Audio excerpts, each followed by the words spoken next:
I thought it was just a party prank, but now I'm not so sure this was just a real.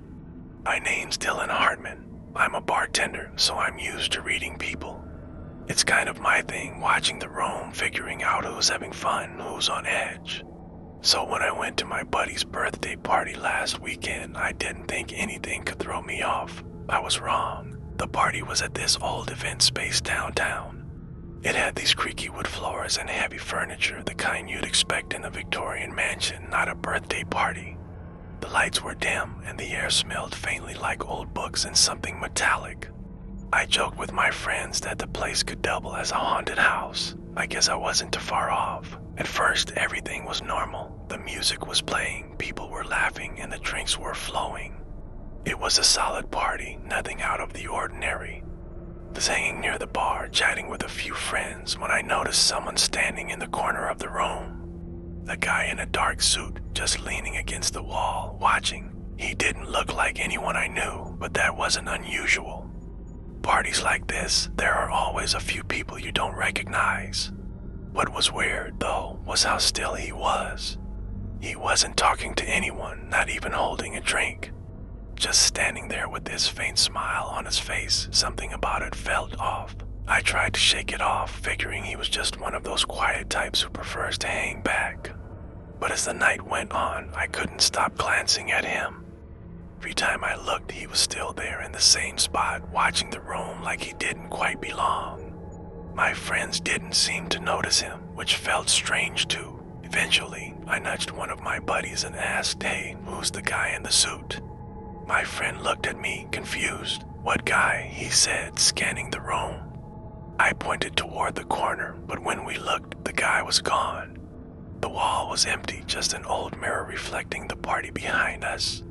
My buddy shrugged it off, but I couldn't. I laughed it off, telling myself it was nothing. Maybe he just walked away when I wasn't looking. Still, I couldn't shake this weird feeling in my gut, like I'd noticed something I wasn't supposed to. I grabbed another beer, trying to focus on the party, but my eyes kept drifting back to that corner, expecting to see him again. An hour later, I spotted him again. This time, he was standing closer to the center of the room, near the edge of the dance floor. Our eyes met, and he smiled at me, just a small, knowing smile. It wasn't threatening exactly, but it sent a chill down my spine. I turned away quickly, trying to act like I hadn't seen him. I told myself to stop overthinking it. It's just some random guy, I muttered under my breath. But something about him didn't sit right. He didn't talk to anyone, didn't move like the other guests. He just stood there like he was watching something the rest of us couldn't see. The unease started creeping in, no matter how much I tried to ignore it. I decided to go talk to him. Maybe he was shy, or maybe he was one of those guests who showed up at the wrong party. Either way, I figured confronting him would help me feel less uneasy. But as I started walking toward him, he stepped back into the shadows, disappearing behind a group of people. By the time I reached the spot, he was gone again. My heart was racing as I stood there, scanning the room. How does someone just disappear like that? I walked to the corner where he'd been, hoping to find some explanation. Maybe he slipped into the crowd, or I just imagined it. But there was nothing, just a blank wall and that same old mirror reflecting the party behind me. I leaned closer to the mirror, half expecting to see something in the reflection. For a moment, everything looked normal. People were dancing, laughing, totally unaware of anything strange. Then, out of the corner of my eye, I saw him again. He was in the mirror, standing right where I'd just been looking. I spun around, but the spot was empty. My stomach dropped. I wasn't drunk, and I wasn't imagining this. The man had been there, I'd seen him, but every time I tried to find him, he was gone. The air felt colder suddenly, and for the first time all night, the noise of the party seemed distant, like I was underwater. My skin prickled, and I knew I needed to leave. I tried to play it cool, grabbing my jacket and saying goodbye to a few people, but my hands were shaking. As I walked toward the exit, I glanced back over my shoulder. Wow, I guess I just wanted to make sure I was alone. That's when I saw him again, leaning casually against the far wall, watching me. This time, I didn't look away. I stared at him, waiting to see if he'd move. He didn't. He just smiled, that same faint, knowing smile, like he was in on a joke I'd never understand. My chest felt tight, but I turned back toward the door and kept walking. Wasn't going to give him the satisfaction of freaking me out. Outside, the cold air hit me hard, snapping me out of my daze. I stood on the sidewalk, catching my breath, trying to convince myself that it was just some weird party guest messing with me. But then I glanced back at the glass door. My reflection stared back at me, and so did his, standing right behind me. I spun around, heart pounding, but there was no one there. The door was closed, the party still going on inside, and the sidewalk was empty. My pulse was racing, and I couldn't stop shaking. I told myself to calm down, but how could I? I wasn't imagining this. I know what I saw, and it wasn't normal. I walked home that night with my hands stuffed in my pockets, my mind racing. Who was he? Why was he there? And why could only I see him? The more I thought about it, the less sense it made. He didn't feel threatening exactly, but there was something about him, something that didn't belong. Today, I keep replaying the night in my head. I've worked in bars for years, and I've seen every type of person imaginable. But this guy wasn't like anyone I've ever met. He wasn't just quiet or shy. He felt separate, like he was watching us from somewhere else entirely. I don't know how to explain it. I just know it wasn't normal. Thanks for listening. I don't know what to think, but I can't shake the feeling that he was there for a reason. Maybe it was a prank, maybe it wasn't. Either way, I'm not laughing. It was the weirdest party I've ever been to, and honestly, I hope I never see him again, but I can't help feeling like this isn't over.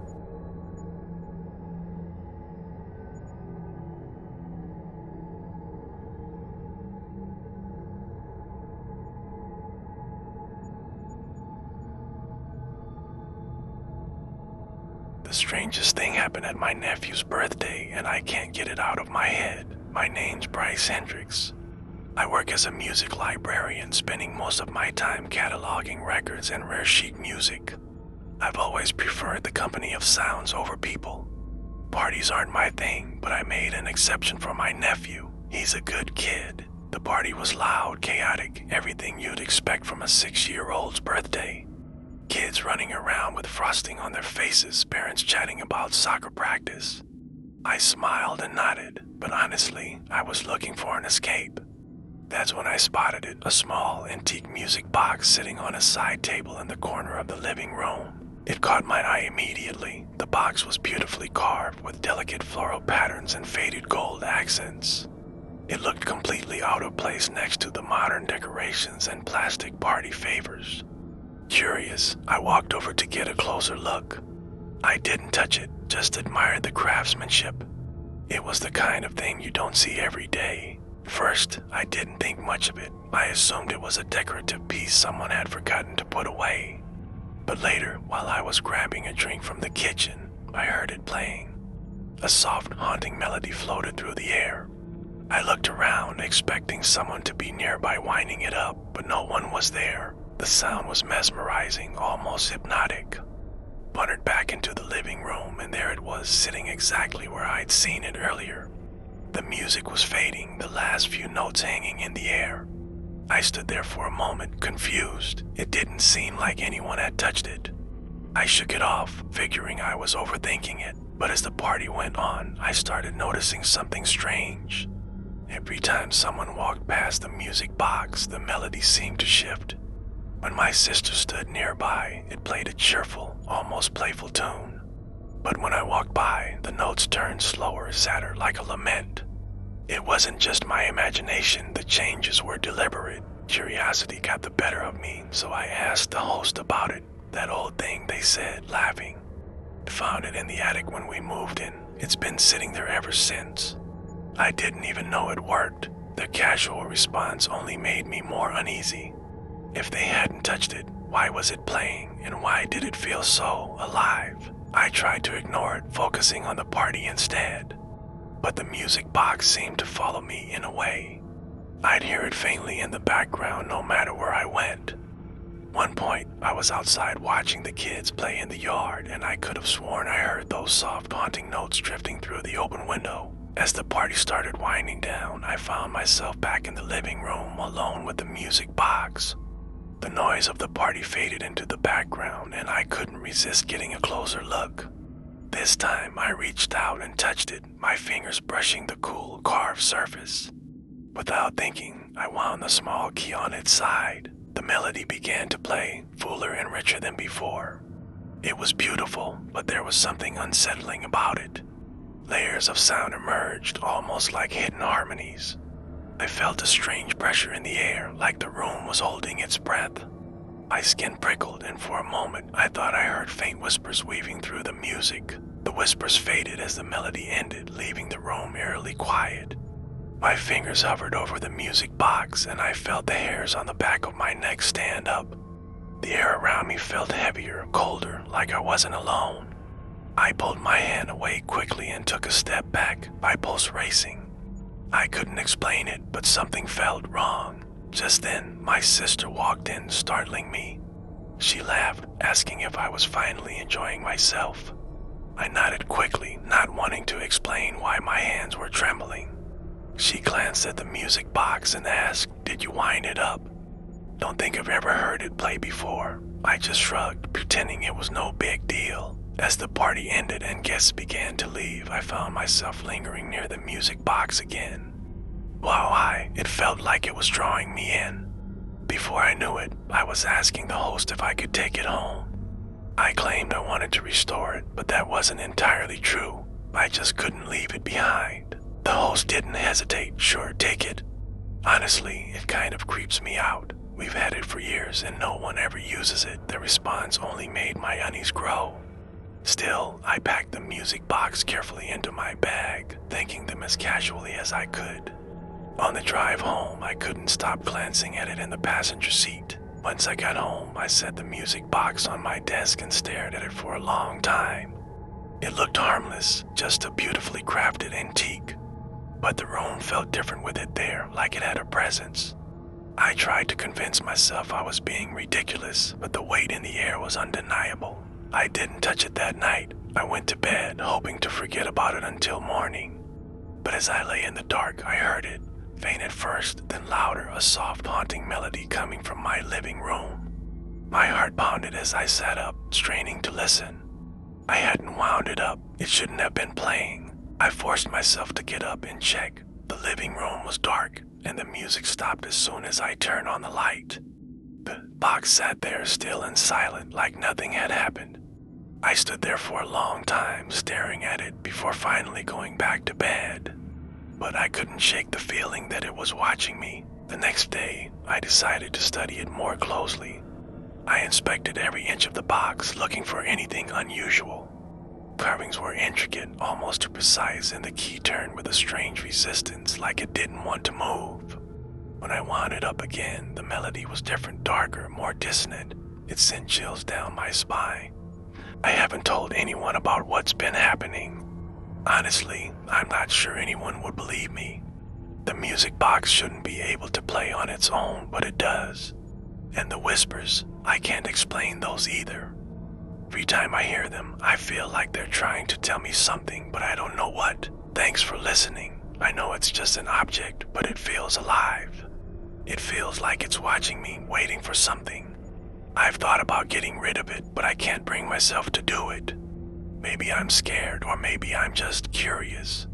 Either way, it's here now, and I don't think it's leaving anytime soon.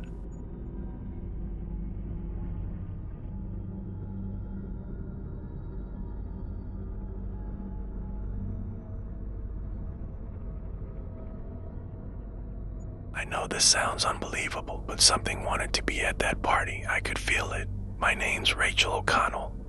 I'm a nurse, and if there's one thing I've learned, it's how to stay calm when things don't make sense. But what happened at my niece's birthday, I can't explain it. It felt like something else was there celebrating with us. The party was at my sister's house, a lively, noisy gathering with balloons, streamers, and kids running everywhere. I love my niece, so I didn't mind being the go-to helper, handing out juice boxes and wiping frosting off tiny faces. It was one of those happy, chaotic days that you just enjoy. but something about it felt different, special, but not in the usual way. Growing up, my grandmother always told ghost stories. She'd say that spirits are drawn to joy and laughter, that they just want to feel close to life again. I never believed her, not really, but as I was helping set up the cake table, her words came back to me. I didn't know why, but they stuck in my head all afternoon. It started with a balloon, a bright red one, floating just a little higher than the others. At first, I thought it was nothing, just a balloon drifting with the air conditioning or someone brushing past. But as the party went on, I noticed it wasn't like the other balloons. It moved differently, almost like it had a mind of its own. I joked about it with my sister. "Looks like your balloon has a life of its own," I said, laughing as it floated toward us. She shrugged, too busy cutting slices of pizza for the kids to notice, but I couldn't stop watching it. It wasn't just random movement, it was deliberate, weaving through the crowd like it was choosing where to go. One point, it drifted right toward me, stopping just above my shoulder. I froze, staring at it. There was no string, no remote control, nothing that could explain why it seemed aware. It hovered there for a moment, then floated away as if satisfied.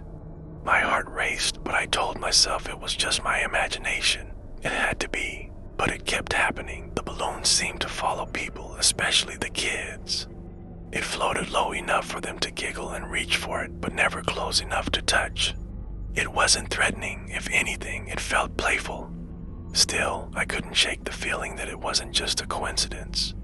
My grandmother's stories kept whispering in the back of my mind. As the party went on, I watched the balloon more closely. It would pause near someone, then drift away as if studying them. When my niece stood near the cake table, it hovered over her head like a spotlight. She laughed and pointed, but when I asked her if she'd seen anyone moving it, she just shook her head, looking confused. The honey started to creep in. I didn't want to ruin the party by saying anything, so I kept quiet, but I couldn't stop watching. The balloon floated to the center of the room, spinning slightly as if it were dancing. The kids squealed with delight, but all I could think was, what is it trying to do or say? It all came to a head when the cake was brought out. Everyone was gathered around, singing happy birthday to my niece. The balloon drifted toward the table, slow and deliberate, as if drawn to the celebration. My sister smiled, oblivious, but I couldn't take my eyes off it. It hovered there, just above the candles, like it was waiting for the perfect moment. The balloon stayed above the table as the kids finished singing, like it was watching the cake. My sister leaned forward to cut the first slice, and just as her hand touched the knife, the balloon popped. The sound was so loud, it felt like it echoed through the room. Everyone jumped, laughing nervously, but I couldn't move. My chest felt tight. I looked around, expecting to see bits of red rubber falling to the ground, but there was nothing. No pieces, no string, just nothing. It was like the balloon had vanished completely. The air felt colder suddenly, and I swore I heard something faint but unmistakable. It was the sound of a child giggling. Not the kids at the party, this was different. My niece, who had been standing closest to the balloon, frowned. "Where did it go?" she asked, her voice small and confused. My sister ruffled her hair and laughed it off, but I couldn't. That laugh I'd heard wasn't hers or anyone else's. It sent a chill down my spine, the kind you can't just shake off. After the balloon popped, the party felt different.